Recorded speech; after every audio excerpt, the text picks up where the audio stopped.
साथियों, दोपहर के समय लंच के बाद रिटायरमेंट का समय कैसे बीत रहा है।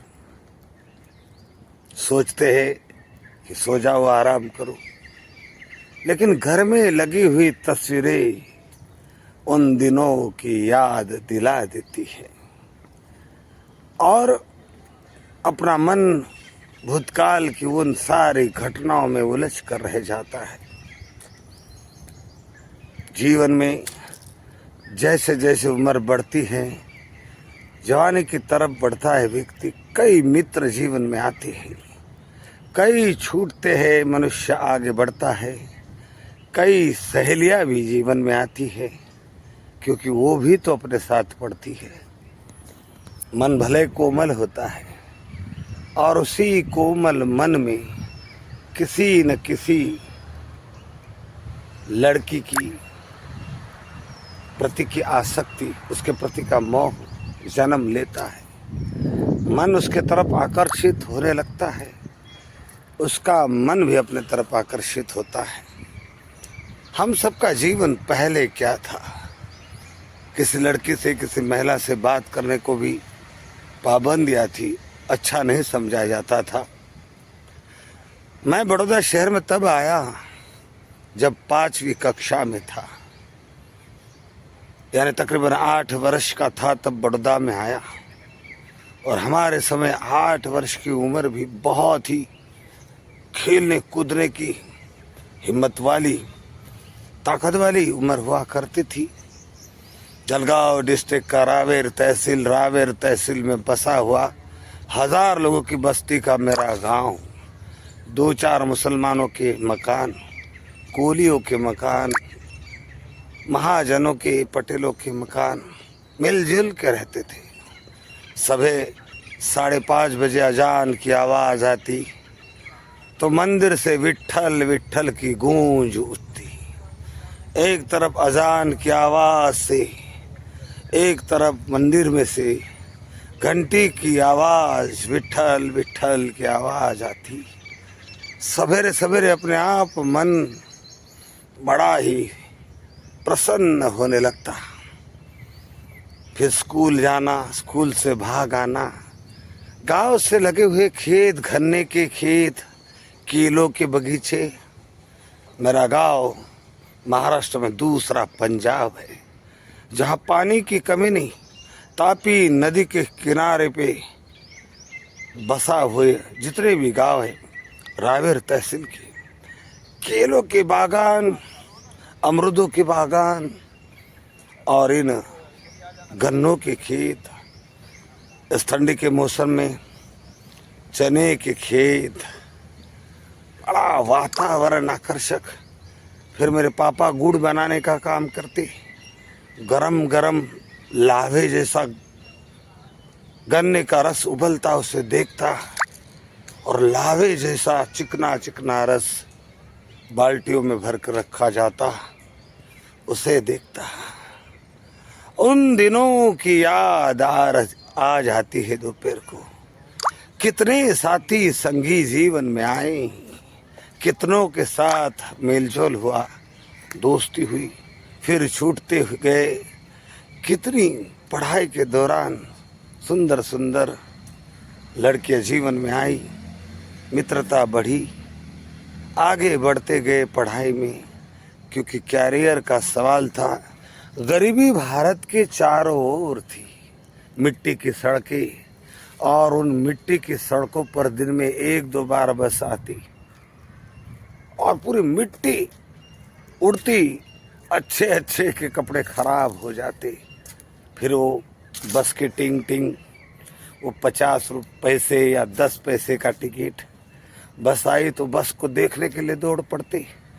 नज़दीक ही 2-3 किलोमीटर पर रेल की पटरियाँ थी।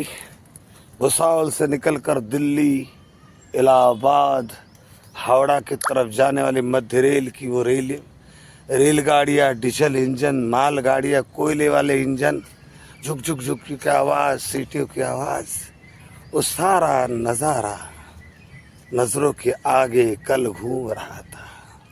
साथियों, ये जीवन है, इस जीवन का यही है, यही है। धूप छावे है, कूड़ा गम है, थोड़ी खुशियाँ हैं, यही है, यही है रंग रूप ये जीवन है। फिर उस गाने को भी याद करना ज़रूरी है। संसार है एक नदिया, सुख दुख दो किनारे हैं, ना जाने कहाँ जाए हम बहते धारे हैं। संसार एक नदी के समान है। नदी का जल बहा करता है, बहा करता है, और उसमें जो जो चीजें पड़ती है उसे भी बहा ले जाता है, बहते जाता है। उसी तरह से हमारा जीवन भी आगे बहते जाता है। नदी का पानी कितने ही किनारों को, किनारे पे बसे हुए गांवों को, पेड़ों को, मंदिरों को छोड़ते हुए आगे बढ़ते जाता है। उसी तरह से भी बचपन से लेकर मृत्यु तक हमारा जीवन यूं ही आगे बढ़ते जाता है। कई साथी संगी मिलते हैं, कोई दुख में साथ देता है तो कोई सुख में साथ देता है। कईयों से रिश्ते बनते हैं, कईयों से बिगड़ते हैं। कई मित्र आते हैं, कई छूटते हैं। कई महिलाएं जीवन में आती है जिनके प्रति आकर्षण होता है, छूटती जाती है, मन उनमें डूब जाता है, मित्रों में डूब जाता है। अच्छे बर्ताव के कारण बूढ़े बुजुर्ग अनजाने लोग भी दिल में बच जाते हैं। नदी का पानी बहता है, अपने साथ सब कुछ बहकर ले जाता है। उसी तरह से जीवन भी चलता है। कई साथी छूटते हैं, कुछ जुड़ते हैं, मिलते हैं, लेकिन नदी का बहाव कितना भी तेज हो, कंकर पत्थर वैसे की वैसे रहते हैं। वो पत्थर पानी में जमे हुए रहते हैं, अपने स्थान पर रहते हैं, उसे नदी का पानी बहा नहीं सकता। उसी तरह से इस जीवन में जो जो लोग हमारे संपर्क में आते, जिनसे हमारी मित्रता बनती है, उनकी यादें हमारे मन में जम जाती है, वो छूट जाते हैं। जीवन आगे बढ़ते जाता है, लेकिन उनकी यादें, उनके साथ बिताए हुए पल उस नदी के पानी की पत्थर की तरह मन पर जमे होते हैं। और धर्म कर्म का भी यही है। जो अच्छे कर्म कर रहे हो, उन कर्मों का बीज इसी तरह से मन में चिपक जाता है। अच्छे कर्मों का बीज अच्छी यादें देता है, प्रसन्नता आती है। बुरे कर्मों के बीज भी चिपके होते हैं। बुरे कर्म के बीज जब फूटते हैं तो बुरी यादें आती हैं, पश्चाताप होता है। कई प्रेम मोहब्बत के बीजे भी चिपके होते हैं। अच्छे बुरे मध्यम सभी प्रकार के कर्मों के बीज हमारे चित्त के साथ चिपके होते हैं और वो यादों के रूप में उभरते हैं। यदि हम उनमें लोटपोट हो जाते तो फिर वो बीज और बन जाता है। ऐसे कई सारे कर्मों के बीज हमारे चित्त पर लगे होते हैं। इनको चित्त क्लेश कहा जाता है, और यही चित्त क्लेश पुनर्जन्म का कारण बनते हैं, दुख का कारण बनते हैं। जैसे कोई बरगद का पेड़ हो, उस बरगद के पेड़ पर छोटा सा लाल फल लगता है। एक छोटे से लाल फल में कई बीज होते हैं। उन बीजों में एक बहुत बड़ा बरगद का पेड़ खड़ा करने की ताकत होती है। उसी तरह से इन कर्मों के बीजों में एक पूरा जीवन देने की ताकत होती है। इसलिए बुद्ध कहते हैं, चित्त के क्लेशों को साफ करो, चित्त को निर्मल करो। यही एक रास्ता है कि तुम भव संसार से मुक्त हो पाओगे।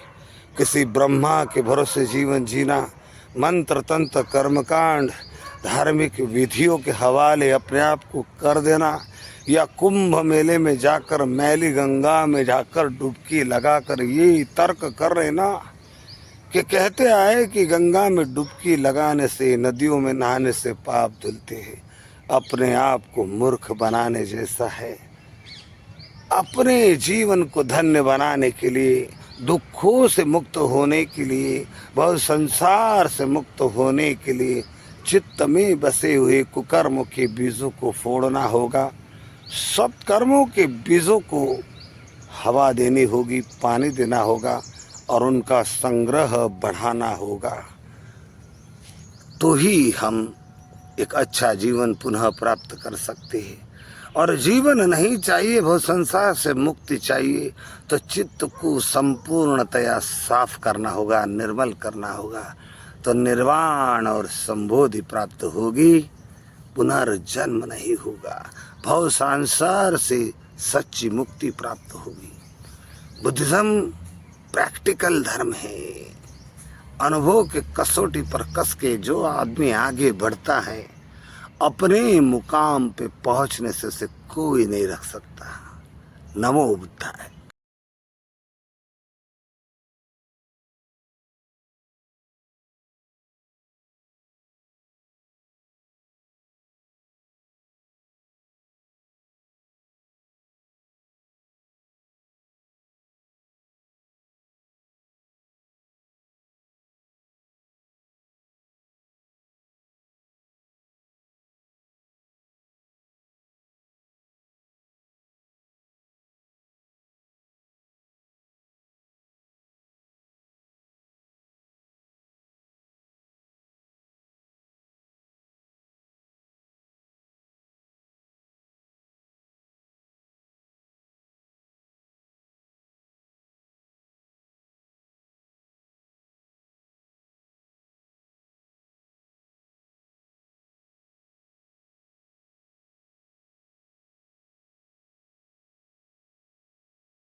साथियों, ये वो चौराहा है जिसे चनोद चार रास्ता कहा जाता था।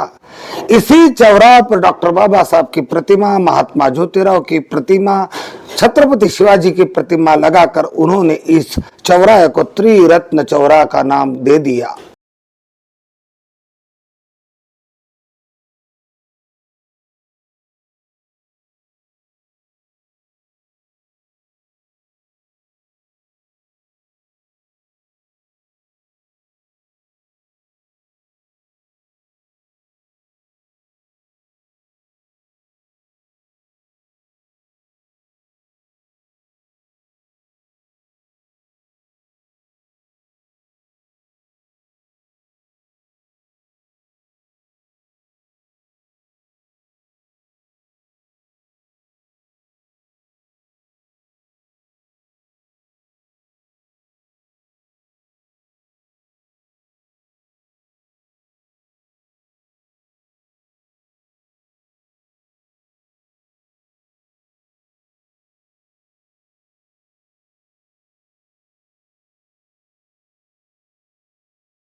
साथियों, भीमराव कटके जी का प्रभुत्व क्या था?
साथियों, ये है वापी शहर का शमशान घाट। ये दमन गंगा के किनारे आया हुआ है। बहुत ही आधुनिक शमशान गृह है। 3 बजे, 11:30 बजे से निकली हुई अंतिम यात्रा 3 बजे यहाँ पहुंची और 3 बजे यहाँ देखने लायक नजारा था कि कितने सारे समाज के लोग इस नेता का अंतिम दर्शन करने के लिए इस शमशान घाट पे पहुंचे। कितने सारा जन सैलाब इस नेता को आखिरी सलामी देने के लिए शमशान घाट पर था। सारा का सारा वापी शहर दंग रह गया। भीमराव